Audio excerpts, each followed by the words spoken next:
This week, officials from the city of Tucson, Pima County, and local tribes called for an end to the zero-tolerance policy on illegal immigration that has led to the separation of children from their parents.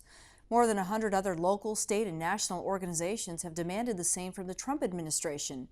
Meanwhile, families continue to seek asylum legally at the ports of entry in the Southwest. Last week, we saw firsthand several families waiting to declare asylum at the port of entry in Nogales, Sonora. A Mexican woman we spoke to said she and her toddler had arrived 9 days earlier. There are people who look at this situation badly. We don't like coming here. We don't want it to be this way. We want a better life for our kids. We don't want anything else. We're coming for work, to provide a better quality of life for our children. Rafael Carranza covers the U.S.-Mexico border for the Arizona Republic and clarified how this policy is being enforced, beginning with how it applies to immigrants seeking asylum. I think there's a very important distinction here. It's how the parents are reaching the United States. If they are crossing the border illegally, so they're going in between the ports of entry and turning themselves into Border Patrol, the likelihood of that under the new zero-tolerance policy is that they will be referred for criminal prosecution, and because they're going into criminal proceedings, their children will be removed from their care and placed into the government's custody.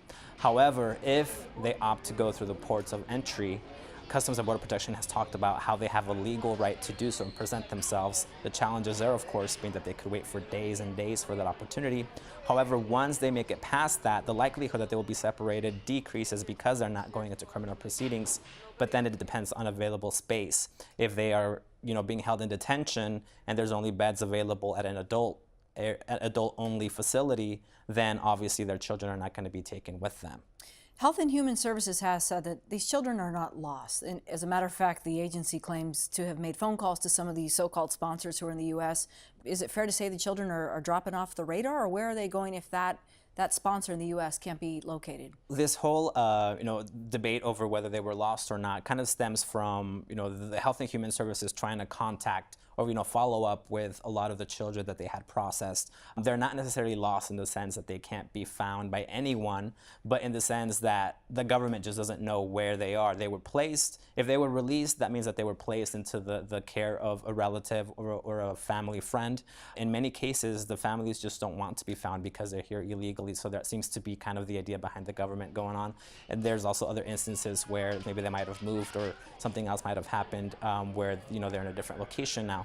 But the kids are, for the most part, with their families or relatives that they were released into. Just the government doesn't have a way to track them. You've crossed in Tucson and Yuma sector to meet with some of these asylum seekers. It seems there's a communication occurring south of the border that now is the time. Why are we suddenly seeing this influx over the last 6 weeks or so? There seemed to be an arbitrary deadline of May 31st, as if you make it there before May 31st and you have a child, you'll automatically be able to get into the country and get asylum. And so because of that, through word of mouth, that's why we started seeing a large increase in the number of people, it seems. I think a lot of the policies that the Trump administration has put in place has kind of instilled a lot of fear as well in a lot of migrants, saying that if I don't do it now, I may not have the chance to do it later on. Your perspective is unique because you're traveling south of the border, meeting with asylum seekers, and then you're sitting in on federal court hearings where you're hearing firsthand from immigrants asking the judge, where is my child? This is very real. Yeah, and this really came into focus here in Arizona, I think approximately about a month ago. That's when we really started hearing a lot more about this. There was a day, I've been talking to some of the activists who are very critical about Operation Streamline, which is, some of those court hearings that prosecute some of those migrants. They were telling me that, they were sitting in as they regularly do, just to check to make sure that there's no outstanding issues. And then all of a sudden they show up one week and you had, 6, 7 parents crying before the judge asking where their kids are. And so that really caught them off guard. So they started tracking a lot more of those instances. The advocates as well as the court-appointed attorneys for the migrants were caught off guard by that too. They tell us that they were feeling very frustrated because the system that was put in place, it seems the government had a system to separate the families, but not to reunite them afterwards. Across the nation, we're seeing leaders in cities and counties coming out and saying this has got to stop. Somewhat premature, given that we don't have all the facts at this point?